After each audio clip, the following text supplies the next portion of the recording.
भी और मुल्क के लिए भी। अब्दुल्ला साहब, ये फरमाइएगा, आपने पहले जिक्र किया था चूजों का मुरब्बा होगी आने वाली हुकूमत, एक मखलूक हुकूमत देख रहे हैं आप या फिर एक जमात की हुकूमत आप देख रहे हैं? और दूसरी बात ये कि जिस तरह पहले मैंने जिक्र किया डॉक्टर साहब से सवाल करते हुए कि हमारे यहाँ हमेशा कोई भी सियासी जमात अपना जब उसका दौर गुजर जाता है, वो कोई भी हो पाकिस्तान में, जब वो रूल कर चुकी होती है तो कोई भी जो भी लॉस हुआ होता है उसकी जिम्मेदारी नहीं लेती और दूसरों पर डाली जाती है। ये कसूरवार कौन है? क्या अवाम कसूरवार है जो उनको मुंतखब करते हैं, या ये सियासी जमातें ही फिर कसूरवार हैं?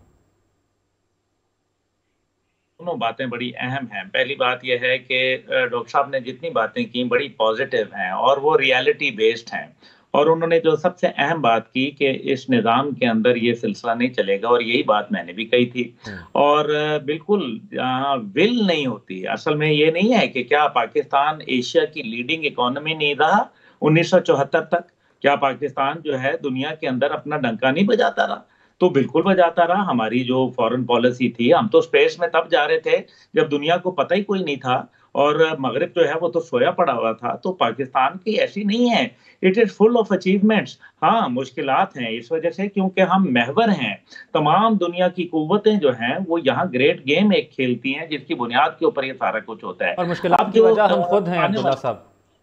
जी, जी, बिल्कुल। और इंतखाबात के हवाले से जो आपने कहा, मैं नहीं समझता कि किसी एक जो पार्टी है वो उसको अक्सरियत मिलेगी, क्योंकि हालात ऐसे नहीं नज़र आ रहे। मुझे और इत्तेहाद भी नज़र आ रहे हैं। मुझे दिफाए पाकिस्तान कौंसिल का इत्तेहाद नज़र आ रहा है। वो भी एक दाएँ बाजू की जमातें मौजूद हैं, उनका एक इत्तेहाद, एक कौमी यकजहती जो है वो वहाँ मेरे ख़्याल है होनी चाहिए, वक़्त का तकाज़ा है।